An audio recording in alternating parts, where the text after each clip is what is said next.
Well, hello, Ruth Ward. Hello, Mike.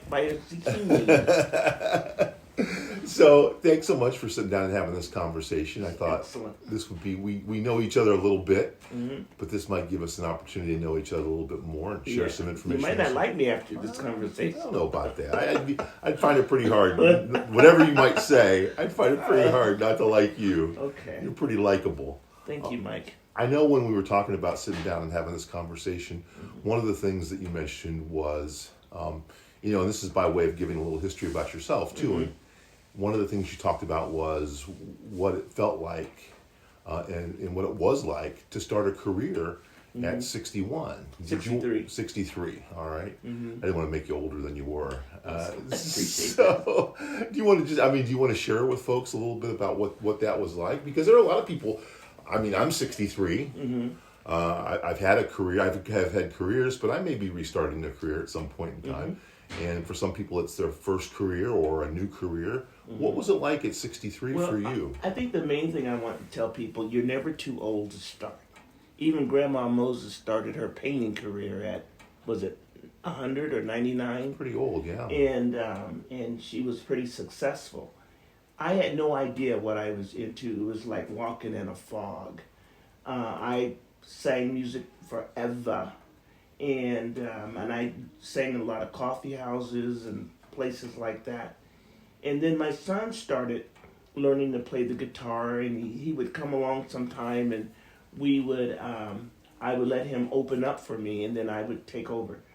And for some reason, we decided, hey, why don't we see how we would sound together, not having no idea that we were going to become Madison Ward and Mama Bear.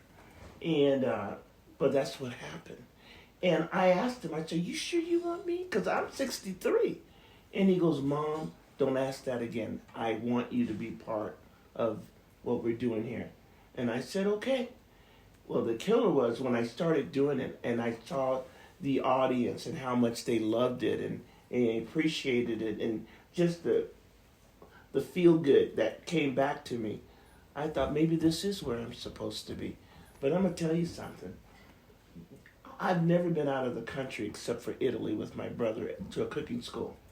And I'll never forget, I was in my late 40s, I think, when we went. I said, how come I've never been out of the country? I had no idea that was going to be prophetic, because those were my words. And here I am, I'm getting with Madison Ward and Mama Bear. We're singing on the BBC. We're over in Belgium, in Scotland, Ireland, Paris. Ruth Ward would have never dreamt it in a million years. And sometimes I still can't believe that was me, but it was. Kind of a whirlwind in a way, and it took you, maybe not all the way around the world, but it took you pretty much a fair piece around the world, didn't it? Never been on a cruise before. Here, what am I doing on a cruise? Going to Jamaica. Ruth in Jamaica? I mean, just those kinds of things really, like I said, I was living in a fog. If I did it today, it would be different, because my brain is thinking clearly. But that was one of the things I was going to ask you, and it could be specifically about the music, what you were doing at that time, right? It could be specifically about that, but maybe just even in general, thinking about, if Ruth Ward today could talk to Ruth Ward, back then, not quite 10 years ago, what did you learn that maybe you would share, or what would you share with somebody who might be 63 or 64 or 60 or 75 now wanting to start a career? What were some of the things that you learned? One is, make sure you have good knees. So I ended up having 2 knee replacement surgeries when it was all said and done. But I think the main thing is just be aware of your surroundings, aware of, like, I wish I had taken more pictures, and I didn't, and I wish I had. And I connected with a lot of people, but I think I would have connect with them even more.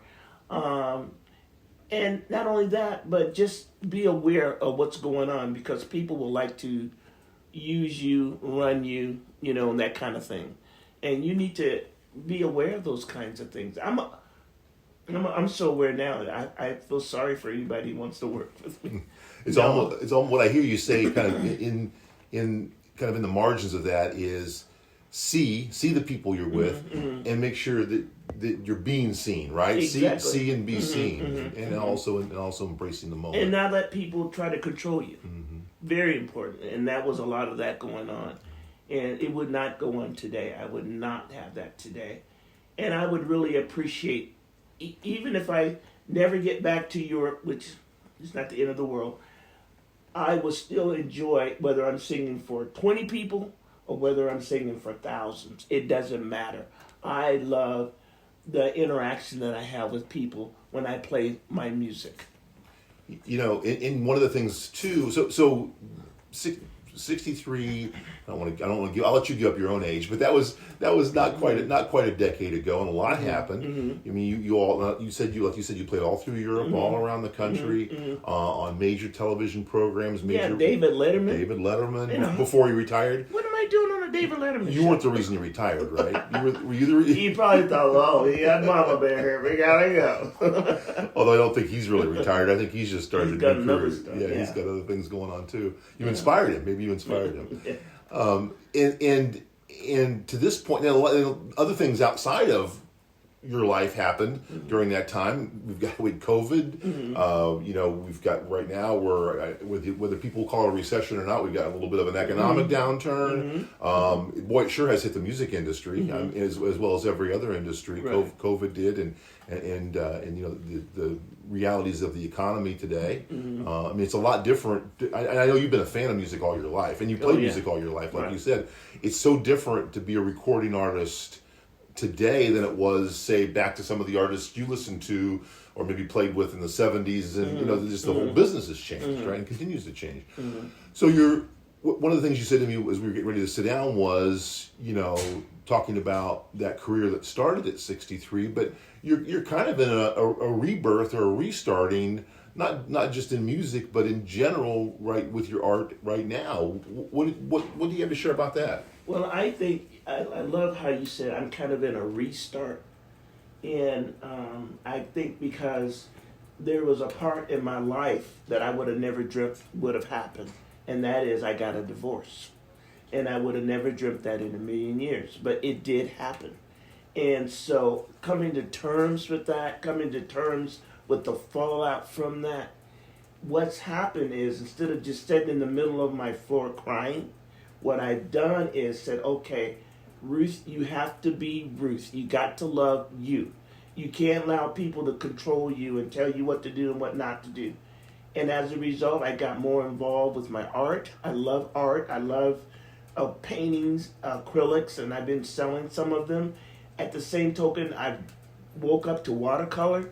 Whole new world for me. Can't wait to get, I've already started it, but I'm going to really get into it. And also, and just learning to love me. That is huge. And I see a lot of ways that I was always wanting to make sure everybody was fed, everybody was clothed. Your clothes were ironed, even though my clothes might have been the last to get ironed, but I made sure people's clothes were ironed and those kinds of things. And so it's just a wake-up call. And you don't have to sit in the middle of the floor because of a tragedy or something bad happened. You can get up, brush yourself off, and say, okay, I'm going to walk a new walk. I'm going to be who I am. Very important. Get up and paint. Get up and make music. Get up and make art. Whatever whatever it takes to do. Yeah. Whatever that might be. Yeah. That's inspiring. So talk a little bit about, because it sounds like just like music's been a journey for you, and you're still playing music and enjoying it. And you know, I got a chance to see you play last year at a local festival at Duke's with some local musicians, and that was beautiful. But talk about, you know, the art, the painting that you're doing in terms of. That's kind of been a little bit of a lifelong journey too, right? I mean, you've always kind of had that interest and have practiced it at some level, haven't you? Well, I've always painted, but I'm painting a little different mindset today. What I did was back in the day, I would paint and I loved it. I've always loved it. And then I took a break because I had kids and all that stuff. And so now I'm getting back into it, painting again, but I'm also selling. And that's something that was different than a long time ago. I wasn't selling really, but now I want to sell what I've painted because it helps me out financially as well as it gets my art out there and people can see what I've done. And I'm learning. I'm learning from other artists. It's just like I'm a sponge soaking. I'm soaking life in. Well, we'll put a link in the description of this podcast where people can see your art, and if they want to purchase your art, and find out more about Ruth Ward. I think again about if we had other people in this room with us having this conversation, or what somebody might want to hear. I think sometimes, and this is something I struggle with in my own life. Right, I get busy. I have a day job. I have other responsibilities. It sounds like, especially starting with the music and now with the art, you're trying to find, and I'm going to use art in the broadest sense now, like art to think about music. I feel like your cooking is an art. And of course your painting is an art. So many people have an interest, a passion, and a talent for art, and they may not find the time for it, make the time for it. What advice would you give to someone who maybe thinks to themselves, well, I like to paint, I fiddle around on the guitar, but I haven't picked up that guitar for 30 days, or I put my paints away. What would you share any kind of advice with them? Well, it's something I've decided to do for myself, and that is you have to make time. If you don't make time, it won't happen. And so if you could just say, I'm going to take every Tuesday and Thursday to paint. And then you got the rest of the time to do other things that you want to do. So make a schedule. Make yourself a schedule. Make a commitment to it. A commitment. And whether it's 2 hours, 3 hours, I know what I do. Once I get when I start painting, I get in the zone. I have my music in the background, the music that I like, and there's something that comes over me, and I'm at peace. There's nobody. Plus, I don't have little ones. If you got little ones, it's a whole different ball game. But I don't have any little ones at my feet, and I'm home alone. So, and I'm starting to enjoy it. I would have never dreamt it. Whatever it is, nature, whatever it might be. Yes. What it sounds to me like with having music in your life and fully embracing it, at one point in your career, and now fully embracing art in the biggest sense at this point in your career. You've had to have some inspirations around you, whether there are other types of musicians or artists. Did you want to share any of your inspirations? Well, I'll never forget. I was pregnant with my third born, Madison, and I remember somebody said, I think I was like a month from giving birth, and someone said, "Hey, have you heard of Tracy Chapman?" Because I was out singing in coffee houses and stuff. And I said, "Who's Tracy Chapman?" "You sound just like Tracy Chapman." I'll never forget with my oldest son, he was like 4 at the time, and Tracy Chapman was on television. And he goes, "Mama, you're on TV." I said, okay. But her music resonated with me. And I started singing some of her songs. And I'll never forget when I gave birth to Madison, I had Tracy, my husband, bought me a little cassette of her music, and I had it playing when I was going through labor, and I had to turn it off because labor got out of control. But afterwards, I played that cassette, and her music just resonated with me. And she wasn't all about show. She didn't have all the fancy tricks of the trade. She just had pure, unadulterated music. It was the songs and the music, and she was... I never have seen her live, but I sure have listened to it because I really got onto her early too. It really was that kind of connection between herself and the audience, or herself, the song, and the audience, right? Mm-hmm. One of the lines, she has a song that says, "All that you have is your soul," and it's so good. And she's just an excellent musician, songwriter. Period. Nothing left to be said. That's great. But as far as besides Tracy, I've always liked. I'm an eclectic person when it comes to music. So I've gone from Sam Cooke to Joni Mitchell, to different people out there, that Crosby, Stills, and Nash, that whole era during that time. So I just liked all kinds. I really can't just pinpoint. And anytime I'm around you, you've always got music going one way or the other. So it really does fuel your life and your creativity. Mm-hmm. So just a couple more questions, and I'll also ask you before we wrap up, kind of if I missed anything that you wanted to share. Okay. So we'll do that too. But kind of one big picture and one smaller picture question. So Okay. so the big picture question is, so you talked about how this transition came at 63 with your music and where that took you and everything else.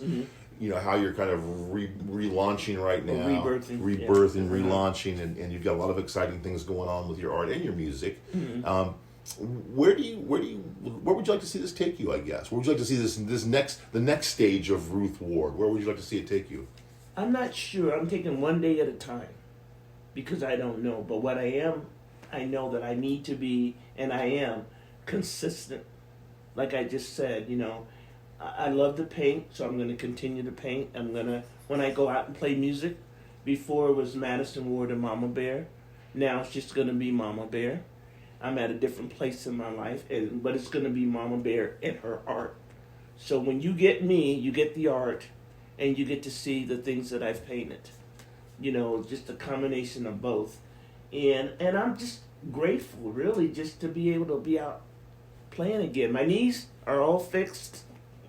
Now I just got to lose a little weight. Other than that, life is good. I don't have, really, honestly, Mike, I have no complaints. That sounds great. I have no complaints. So that was a big picture question. One thing I like to ask people, no matter what they have going on in their life, and you've got a lot going on, with your music and your art and everything else that you're doing. I like to ask folks, share one thing that's working for you. It could be a new omelet recipe. It could be a new morning routine that you have. It could be something you're doing to get you loosened up for art or whatever it might be. What's one thing that's working for Ruth Ward? Putting myself on the schedule. That's working for Ruth Ward. Right now, I'm in Illinois, in Dundee, with you and Susan. And it's been an excellent vacation. It's what I needed to get myself focused on what I know I need to do. And what I've already got it designed. Monday and Wednesday, I have art with two ladies that are teaching me a lot about art.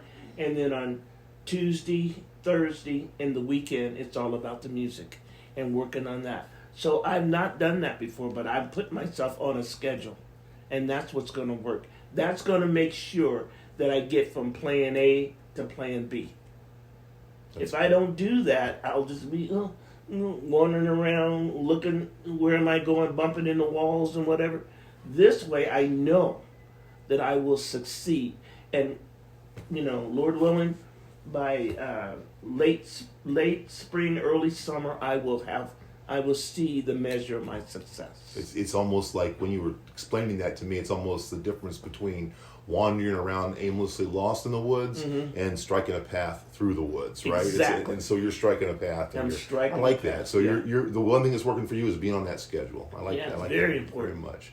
So before we wrap up, and I feel like we could have multiple conversations. There's so much more. We could talk just about food, right? For I love to cook. Absolutely. Yeah. Maybe we'll come back and do that. But is there anything that I didn't ask you or touch upon that you wanted to share with folks? Well, I would share this, and this will be real brief. When I was brought up in a family of 10 brothers and sisters. My mother was verbally abusive and physically abusive to all of us kids, and me being a little older, I got a brunt of it all. And I left home when I was 18 because I couldn't handle that abuse anymore.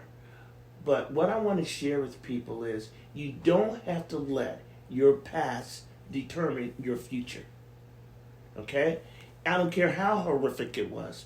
You decide, I guess I'm going to not allow it to hold me back. Does that mean that it didn't happen? It did happen. No, it didn't. But it's not going to hold me down. It's not going to control my life. And I have some brothers and sisters that have done extremely well. Isaiah Whitlock Jr., he's an actor. And I have some others that are doing well, with their jobs and stuff. And then I have the sad ones that have passed on because they got involved with drugs and stuff like that. And it's sad. It's a sad state of affairs. But I know me. I can't let that hold me back. You got to let it go. Because it's not going to be for your benefit. You will be walking through those woods aimlessly instead of making a path to that rainbow at the other end. That's beautiful and touching, and I appreciate you sharing that. And I want to tell you that I'm thankful that you're here having this conversation with me. Thank you, Mike. I know we'll have many more conversations. We will. So that was Ruth Ward, and sharing some of her life and her passion about art and music. And we look forward to talking again soon, Ruth. Sounds good. Take care. Thank you. I want to thank Ruth again for this wonderful conversation. Let's go out with some of her music. Here's Ruth Ward.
Simple things, simple songs, freedom reign in this song.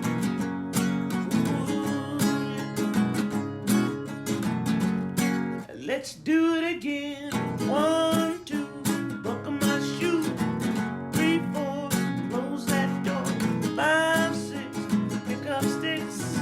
7, 8, lay it straight. 9, 10, big fat in. Looks like do it again, rhyming. Oh yeah, rhyming. Oh yeah.